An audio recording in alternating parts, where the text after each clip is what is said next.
বন্ধুরা, বাংলাদেশ ক্রিকেট এখন এক অস্বাভাবিক পরিস্থিতির মধ্যে রয়েছে।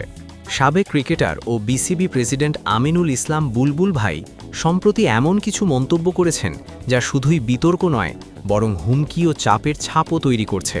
অনেকেই প্রশ্ন করছেন, বুলবুল ভাই কি পাগল হয়ে গেছেন, নাকি বিসিবি বোর্ডের পরিচালকরা বুদ্ধিহীন হয়ে গেছে? আমার কাছে এটি এক জটিল এবং উদ্বেগজনক বিষয়। বিসিবি সম্প্রতি জাতীয় ক্রীড়া পরিষদ কর্তৃক গঠিত একটি তদন্ত কমিটির বিষয়ে উদ্বেগ প্রকাশ করেছে। এই কমিটি নির্বাচন প্রক্রিয়ার স্বচ্ছতা এবং সততা যাচাই করার জন্য গঠন করা হয়েছে। বিসিবি প্রেস রিলিজে বলা হয়েছে যে এই ধরনের কমিটি বাংলাদেশের ক্রিকেটকে আন্তর্জাতিক পর্যায়ে ঝুঁকির মধ্যে ফেলতে পারে, এমনকি আইসিসির কাছে নাকি হুমকি তৈরি হতে পারে।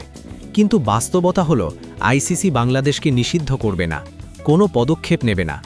আইসিসির সঙ্গে বিসিবির যে ইনফরমাল আলোচনার কথাও বলা হয়েছে তা সম্পূর্ণ মিথ্যা। পূর্ববর্তী নির্বাচনেও সরকারি হস্তক্ষেপ ছিল, কিন্তু তখন আইসিসি কোনো পদক্ষেপ নেয়নি। আর বুলবুল ভাই, যিনি বিভিন্ন পর্যায়ে একরকম কথা বলেন, আইসিসির সঙ্গে মিডিয়ার সামনে আবার অন্যরকম, তাহলেই তিনি মিথ্যাবাদী হিসেবে প্রতিষ্ঠিত হয়েছেন। এবার আসি নির্বাচনের প্রসঙ্গে।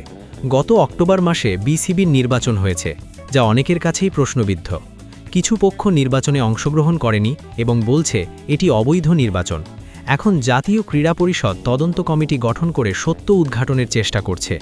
বিসিবির এই প্রেস রিলিজ ও হুমকির আভাস আসলে নার্ভাসনেসের প্রতিফলন।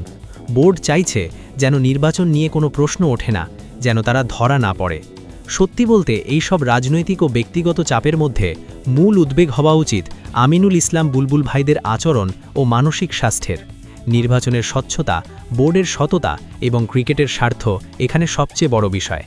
আইসিসি কিছু করবে না, তবে আমাদের নিজস্ব নৈতিকতা, নিয়ম ও স্বচ্ছতা নিশ্চিত করা আবশ্যক। বন্ধুরা, তাই বোর্ডের উদ্বেগের চেয়ে আমাদের উদ্বিগ্ন হওয়া উচিত এই দিকগুলো নিয়ে, যে নির্বাচন প্রশ্নবিদ্ধ, যে প্রেস রিলিজ বিতর্ক তৈরি করেছে এবং যে আচরণ আন্তর্জাতিক ও স্থানীয় পর্যায়ে বাংলাদেশ ক্রিকেটের ভাবমূর্তি ক্ষুণ্ণ করতে পারে। সবশেষে এই পরিস্থিতি থেকে একটাই শিক্ষা: স্বচ্ছতা ও সততার সঙ্গে খেলাধুলা পরিচালনা করা, রাজনৈতিক চাপ বা ব্যক্তিগত প্রভাবকে বড় করা নয়। ধন্যবাদ।